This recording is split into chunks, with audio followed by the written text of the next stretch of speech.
नमस्कार दोस्तों, स्वागत है आपका चिराग क्लासेस के ऑनलाइन यूट्यूब चैनल के ऊपर। तो फ्रेंड्स, कैसे हो आप लोग? आशा करता हूं आप सब बढ़िया होंगे। तो फ्रेंड्स, जैसा कि आप सभी को बताया, हमने अपने चैनल चिराग क्लासेस के ऊपर एसएससी जीडी भर्ती 2018 से लेकर 2024 तक के जितने भी आपके टॉपिक है, उनसे जितने भी आपके सवाल पूछे गए अब तक, वो सारे सवालों की एक सीरीज चालू कर रखी है। ठीक है, जैसे आज का वीडियो हमारा रहने वाला है आंदोलन और युद्ध और विद्रोह के ऊपर। ठीक है, यानी इन टॉपिक से जितना भी आपका 2018 की वैकेंसी से लेकर 2024 तक के जितने एग्जाम हुए, जैसे 2018, 21, 22, 23, 24, ठीक है, कि जितने भी एग्जाम हुए उनमें जितने भी आपके ओरिजिनल सवाल पूछे गए, वो ओरिजिनल सवाल मैं आपको इस वीडियो के अंदर करवाने वाला हूं। क्योंकि फ्रेंड्स, होता क्या है, एसएससी बार बार सवालों को रिपीट करता है, और अगर एक बार आप इस वीडियो को एग्जाम से पहले देख लेते हो तो मैं गारंटी के साथ कह सकता हूं कि आपका एक भी सवाल इस टॉपिक से गलत नहीं होगा और आपका मतलब बढ़िया स्कोर आप कर पाओगे। आप सभी को पता है 2 से 3 सवाल इस टॉपिक से पूछे जाते हैं, तो लगभग 4 नंबर का एक टॉपिक बनता है। ठीक है, तो इस वीडियो को पूरा देखिए। मेरा मानना यह है कि अगर आपने पूरी साल भी तैयारी नहीं की है इस टॉपिक की, अच्छे से नहीं पढ़ा इसको, और लास्ट समय में जो भी मैं अभी सीरीज चालू कर रखी है अपने चैनल के ऊपर, अगर वो लास्ट समय में आप देखकर भी जाते हैं तो लगभग आप 16 या 17 क्वेश्चन तक सही कर पाओगे। क्योंकि सारे ही आप, मैंने जितना भी देखा, 2018 वाले वैकेंसी, 21, 22, 24 वाली, एसएससी कोई अपने से सवाल नहीं बनाता। बस होता क्या है, कुछ सवालों को वो रिपीट कर देता है 2018 वाली वैकेंसी से, कुछ को 2021 वाली वैकेंसी से, कुछ को 2023-24 वाली वैकेंसी से। ठीक है, इस प्रकार 25 का पेपर तैयार हो जाएगा। और देख लेना, इनसे हूबहू सवाल देखने को मिलेगा। पिछली बार भी मैंने अपने चैनल के ऊपर टेस्ट सीरीज चलवाई थी, जो रिपीटेड सवाल है उसकी टेस्ट मतलब अपने चैनल के ऊपर डाल रखा था, और बच्चों ने लास्ट समय में वो टेस्ट दिए थे और काफी ज्यादा उनको फायदा भी मिला था। और उन्होंने बताया था कि सर, आपके इन टेस्टों की वजह से हमने जीके के अंदर बहुत बढ़िया स्कोर किया है और आज हमारा सिलेक्शन भी हो चुका है। तो अगर आप लास्ट समय में इस सीरीज से जुड़ते हैं, और जो भी जितने भी मैंने अब तक वीडियो बना दिए, लगभग 10 या 12 टॉपिक से ज्यादा बना दिए, ठीक है, तो अगर वो लास्ट समय में आप देखकर जाते हैं तो मैं बता रहा हूं जीके के अंदर आप भी 16-17 क्वेश्चन आराम से सही कर दोगे। ठीक है, तो चलिए आज के इस वीडियो के अंदर बात कर लेते हैं कि आंदोलन, युद्ध और विद्रोह से किस प्रकार के अब तक सवाल पूछे गए, और यही सवाल अब आगे भी रिपीट होने वाले हैं। ठीक है, तो ध्यान से देखिएगा। अभी मैं बता देता हूं, देखो ये सारी जितने भी टॉपिक है, जितने भी यहां पर आप देख रहे हैं वीडियो, भारत की प्रमुख नृत्य है, जनगणना है, पंचवर्षीय योजना है, अनुच्छेद है, खेलो ट्रॉफी है, पर्यायवाची शब्द है, राष्ट्रपति के सवाल है। ठीक है, इसके बाद में आपकी पुस्तक और लेखक है, वादक और वाद्य यंत्र है, त्योहार व उत्सव है, हरित क्रांति है, प्रमुख दिवस है, नदी व बांध है, आवर्सानी है, भारत व पड़ोसी देश है, खेल व मेजबानी है, प्रमुख इमारतें हैं, शास्त्रीय नृत्य है, शास्त्रीय नर्तक है, मौलिक अधिकार व कर्तव्य है। इसके अलावा जैसे राज्यपाल वाला वीडियो भी मैंने करवा दिया है, ठीक है, और विलोम शब्द वाला भी करवा दिया है। तो वो सारे वीडियो आप जाके देखिए, सीधा हूबहू सवाल देखने को मिलेगा। ठीक है, आगे बढ़ते हैं। अभी आपको क्या करना है, जैसे मैं कोई नई स्लाइड निकालता हूं, ठीक है, तो आपको साथ के साथ स्क्रीनशॉट लेते रहना है। ठीक है, स्क्रीनशॉट इकट्ठा करके एक फोल्डर बना लीजिए अलग से, और लास्ट में उन्हीं को आप देखिए, कोई नया नहीं पढ़ना आपको। अभी सवाल है कि निम्न के बाद सम्राट अशोक ने बौद्ध धर्म ग्रहण किया था। तो सम्राट अशोक ने किसके बाद अपना बौद्ध धर्म ग्रहण किया था? तो यहां पर जो कलिंग का युद्ध हुआ था, ठीक है, इसके बाद ये बौद्ध धर्म ग्रहण किया था। अभी आपको देखिए, ये जितने भी चारों टॉपिक है, ठीक है, चारों ऑप्शन है, इन चारों ऑप्शन के बारे में थोड़ी थोड़ी जानकारी आपको ले लेना है। ठीक है, अभी मैं इस वीडियो के अंदर बताऊंगा। ठीक है फ्रेंड्स, एक तो होता क्या है, आप कहते हो कि सर डेली 1 से 2 वीडियो लेकर आइए। अभी एक वीडियो को सर्च करने में भी इतना टाइम लगता है कि पूरा तैयारी नहीं हो पाता। 2018 से लेकर 2024 में 10,000 पेज की पीडीएफ में से इन सभी क्वेश्चनों को छांटना, तो आप सोच सकते हैं टाइम लगता है। फिर ये होने के बाद में आप कहोगे कि सर इनका चारों का अलग अलग बताइए, तो ये चीजें इतने एक आदमी से ये चीजें संभव नहीं हो पाती है। ठीक है, तो कहीं ना कहीं थोड़ा बहुत आपको भी कोऑपरेट करना पड़ेगा। ठीक है, आपको क्या करना है, इनका साथ के साथ अपना थोड़ी बहुत जानकारी इनसे ले लेना। ठीक है, कहीं से भी जाकर। इसके बाद में जो अगला है, 1987 में चौधरी देवीलाल ने, ठीक है, खालिस्तान आंदोलन का नेतृत्व किया। मतलब यहां पर खालिस्तान की जगह आपको कौन सा आंदोलन बताना है, आंदोलन का नाम बताना है। तो ध्यान रखना, न्याय युद्ध। 1987 में चौधरी देवीलाल ने न्याय युद्ध आंदोलन का नेतृत्व किया था। ठीक है, इसके बाद में अगला सवाल देखते हैं। महात्मा गांधी ने भारत छोड़ो आंदोलन निम्नलिखित में से किस शहर से शुरू किया था? तो ध्यान रखना, बॉम्बे शहर से भारत छोड़ो आंदोलन शुरू किया था। अभी आपको कमेंट बॉक्स में बताना है भारत छोड़ो आंदोलन कब हुआ। ठीक है, जल्दी से बताइए भारत छोड़ो आंदोलन कब हुआ? तो यह हुआ था 1942 के अंदर। ठीक है, ये चीज ध्यान रखना है। इसके बाद में आगे देखते हैं। अभी एक छोटी सी जानकारी दे देता हूं, लास्ट समय में आपको कुछ भी नया नहीं पढ़ना है, बस जो पढ़ा है उसका रिवीजन करना है और मॉक टेस्ट लगाना है। अगर मॉक टेस्ट लगाना चाहते हो तो ये एप्लीकेशन डाउनलोड कीजिए, और जो मैं सवाल करवा रहा हूं उनको अगर आप टेस्ट के रूप में देना चाहते हैं तो हमारी इस एप्लीकेशन को डाउनलोड कर लीजिए। 100+ मॉक टेस्ट 13 अलग अलग भाषाओं में यहां पर आपको फ्री के अंदर मिलेंगे। मिनी मॉक टेस्ट वगैरह, सब्जेक्ट वाइज टेस्ट वगैरह, ये सारा कुछ आप इसमें देख सकते हैं, बिल्कुल फ्री है, 1 भी रुपया आपसे नहीं लिया जाएगा। लगभग 5.5 लाख बच्चों ने इसको डाउनलोड कर रखा है, 19,000 बच्चों ने इसको रेटिंग भी दी है, तो आप भी डाउनलोड करके फायदा उठा सकते हैं। अगला सवाल है, सिपाही विद्रोह किस वर्ष में समाप्त हुआ था? ठीक है, तो जल्दी से बताइए सिपाही विद्रोह। तो सिपाही विद्रोह आपका किस वर्ष में समाप्त हुआ? 1858 ईस्वी में यह समाप्त हुआ था। इसके बाद में होम रूल आंदोलन, वेरी वेरी मोस्ट इंपोर्टेंट सवाल है फ्रेंड्स। होम रूल आंदोलन निम्नलिखित में से किस वर्ष में प्रारंभ किया गया था? तो ध्यान रखना 1916 में होम रूल आंदोलन यह प्रारंभ किया गया था। इसके बाद में प्लासी के युद्ध के बाद बंगाल का नवाब, ध्यान रखना, मीर जाफर को बनाया गया। किसको बनाया गया? प्लासी का युद्ध के बाद। अभी जल्दी से बताइए प्लासी का युद्ध हुआ कब था? ठीक है, तो ध्यान रखिए प्लासी के युद्ध के बाद बंगाल का नवाब कौन बना? मीर जाफर को बनाया गया था। इसके बाद में जो अगला सवाल है आपका, स्वदेशी आंदोलन से प्रेरित होकर, ध्यान रखना खालिस्तान की जगह आ जाएगा, अवनिंदर टैगोर ने भारत माता की अपनी प्रसिद्ध छवि को चित्रित किया, जिसमें उन्हें एक तपस्विनी आकृति के रूप में चित्रित किया गया है। ठीक है, तो ये चीज आपको ध्यान में रखना है, काफी बड़ा सवाल है। इसके बाद में निम्न भारतीय क्रांतिकारियों में से किसने जर्मनी के सहयोग से अंग्रेजों के खिलाफ सशस्त्र विद्रोह विचार किया था? ठीक है, तो ध्यान रखना बागा जतीन इसका सही आंसर हो जाएगा। इसके बाद में जो अगला सवाल आपका, निम्न के बाद सम्राट अशोक ने बौद्ध धर्म ग्रहण किया था? तो ध्यान रखना कलिंग के युद्ध के बाद। यह सवाल रिपीट हो चुका है। ठीक है, कलिंग के युद्ध के बाद अशोक ने बौद्ध धर्म को ग्रहण किया था।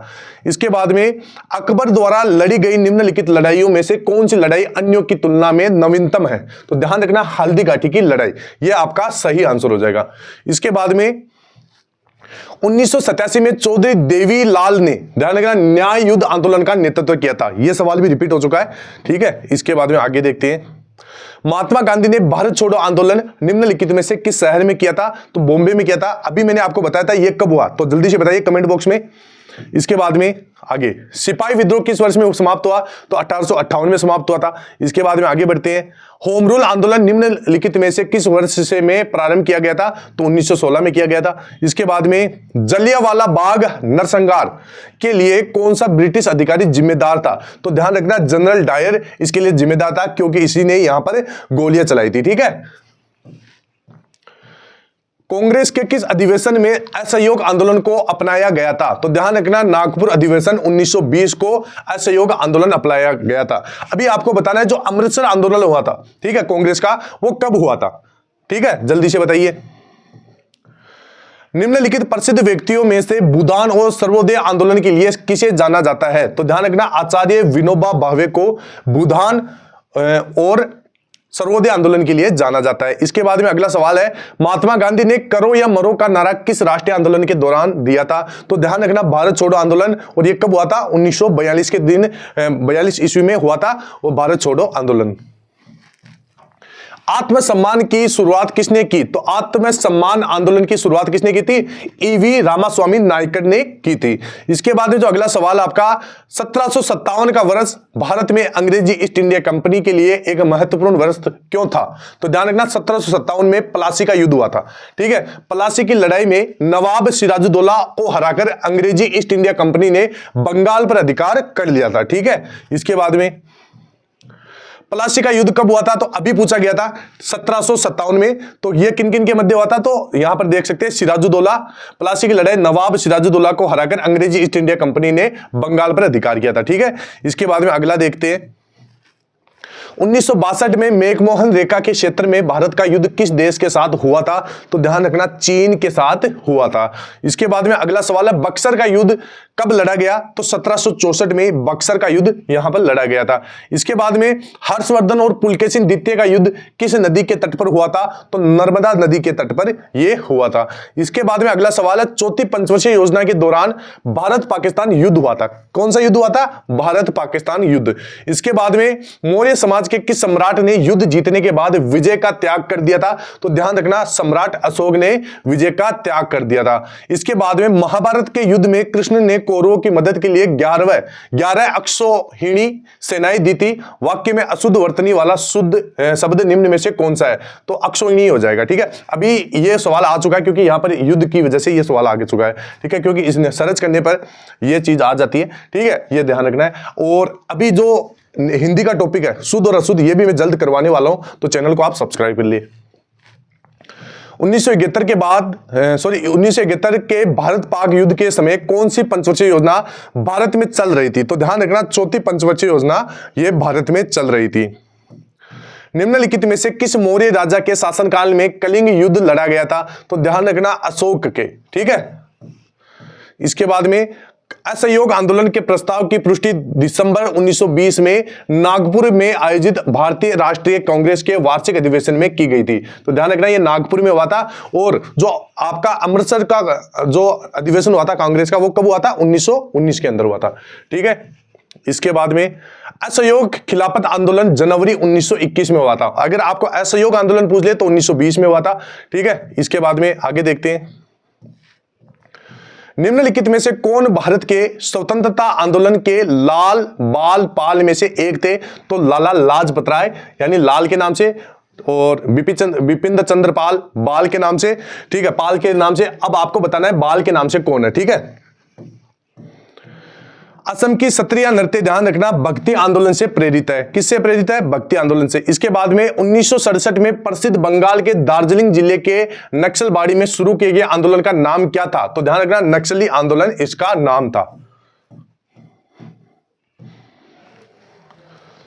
1919 में निम्नलिखित में से कौन सी प्रमुख घटना घटी थी? तो ध्यान रखना, जलियांवाला बाग हत्याकांड घटना 1919 में घटी थी। इसके बाद में चोरी चोरा की घटना किस आंदोलन के दौरान हुई थी? तो असहयोग आंदोलन के दौरान यह चीज हुई थी। इसके बाद में अब यहां पर ओडिशा के एक महान आदिवासी नेता वीर लखन नायक ने भारत छोड़ो आंदोलन में भाग लिया और 1943 में अंग्रेजों द्वारा उन्हें फांसी दे दी गई थी। ठीक है, तो खालिस्तान की जगह ओडिशा आ जाएगा। फरवरी 1922 में महात्मा गांधी ने असहयोग आंदोलन को वापस लेने का फैसला किया। इसके बाद में 1867 में बंबई में किस संस्था की स्थापना हुई? तो ध्यान रखना, प्रार्थना समाज 1867 में इसकी शुरुआत हुई थी बंबई में। इसके बाद में अगला सवाल है, निम्नलिखित में से कौन खुदाई खिदमतकारों के अहिंसक आंदोलन के संस्थापक थे? तो खान अब्दुल गफ्फार खान। इसके बाद में अगला सवाल देखते हैं।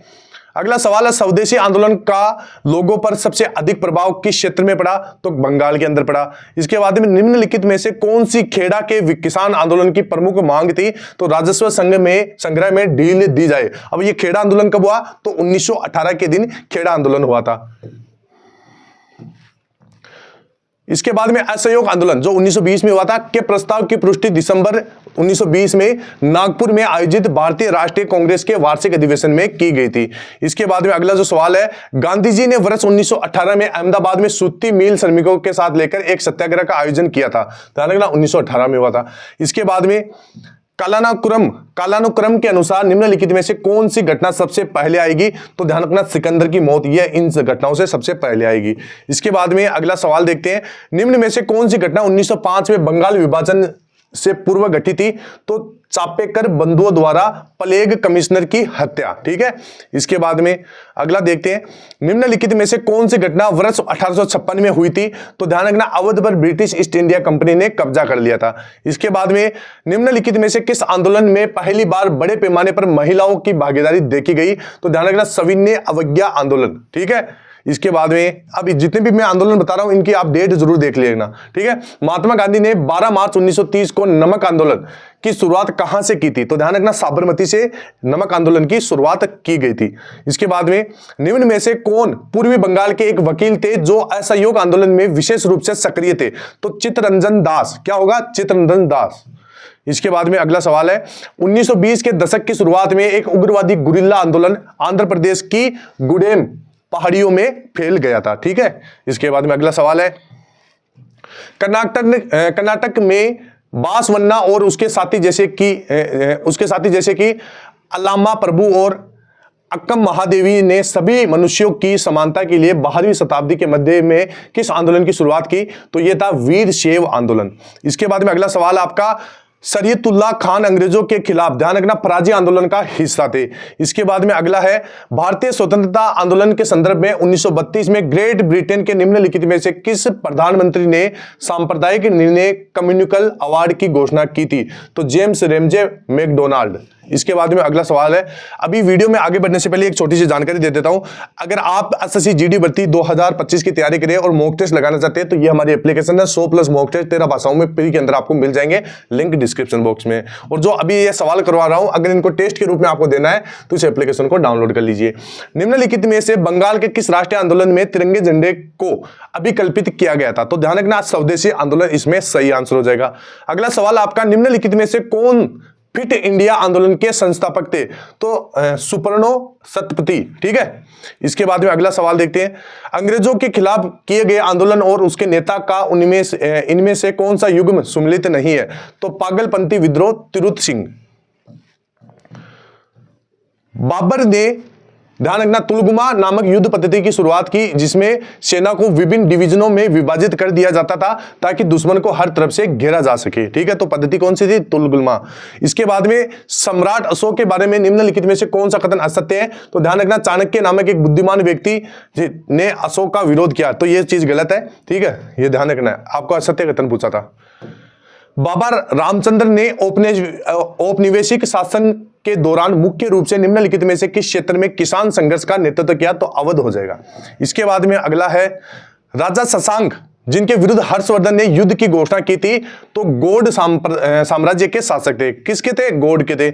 इसके बाद में कितुर चेन्नम्मा वेपगमन के सिद्धांतों के कार्यान्वयन के खिलाफ 1824 में ब्रिटिश ईस्ट इंडिया कंपनी के खिलाफ सशस्त्र विद्रोह का नेतृत्व करने वाले पहले भारतीय शासकों में से एक थे। इसके बाद में निम्न भारतीय क्रांतिकारियों में से किसने जर्मन के सहयोग से अंग्रेजों के खिलाफ सशस्त्र विद्रोह का विचार किया था? तो बागा जतीन इसका सही आंसर हो जाएगा। तो ये थे कुछ सवाल जो आपके एसएससी जीडी भर्ती 2018 से लेकर 24 तक पूछे गए थे। अगर आप इन सवालों को टेस्ट के रूप में देना चाहते हैं तो हमारी इस एप्लीकेशन को डाउनलोड कीजिए, लिंक डिस्क्रिप्शन बॉक्स में है। और अगर आप लास्ट समय में 100+ मॉक टेस्ट 13 भाषाओं में देना चाहते हैं, ठीक है, तो इस एप्लीकेशन को डाउनलोड कीजिए। एक भी रुपया आपसे नहीं दिया जाएगा, एकदम फ्री एप्लीकेशन है। ठीक है, लगभग 5 लाख बच्चों ने इसको डाउनलोड कर रखा है। जो अभी मैंने सवाल करवाए वो टेस्ट के रूप में आपको यहां देखने को मिलेंगे और अलग अलग भाषाओं में मिल जाएंगे। ठीक है, इसके बाद में मोस्ट इंपॉर्टेंट टॉपिक है जो लास्ट समय में आपको देना है, तो ये थे। और जो बच्चा पहली बार एग्जाम दे रहा है, जिसको पता नहीं कि भाई कंप्यूटर स्क्रीन किस प्रकार की रहेगी, तो ये हमारे जो मॉक टेस्ट है इसके अंदर ये सुविधाएं दी गई है, तो पहले से प्रैक्टिस करके जाए, क्योंकि बाद में वहां पर कोई गड़बड़ी ना हो। इसके बाद में 100+ मॉक टेस्ट 13 अलग अलग भाषाओं में है, और इस प्रकार आप रिजल्ट भी देख सकते हैं अपने इन मॉक टेस्ट के अंदर, और रैंक चेक कर सकते हैं ऑल इंडिया, स्टेट वाइज और कैटेगरी वाइज। इसके बाद में अभी यहां पर आपको कमेंट बॉक्स में जाना है और कमेंट करना है कि अगला वीडियो कौन से टॉपिक पे है। ठीक है, टॉपिक को आपका नाम बताना है। ठीक है, तो टॉपिक का नाम बताना है, जिस भी टॉपिक के कमेंट ज्यादा आएंगे उसके ऊपर अगला वीडियो आ जाएगा। ठीक है, तो ये चीज कब तक संभव हो पाएगी? जब इस वीडियो जो अभी मैंने आपको बताया, अगर इसके ऊपर बढ़िया रिस्पॉन्स आता है तो ही अगला वाला वीडियो बनाया जाएगा, और अगर आप चैनल को सब्सक्राइब करते हैं तो ही ये चीज संभव हो पाएगी। ठीक है, तो फ्रेंड्स आई होप वीडियो अच्छा लगा होगा। फिर मिलते हैं नेक्स्ट वीडियो के अंदर, तब तक के लिए जय हिंद, जय भारत, वंदे मातरम।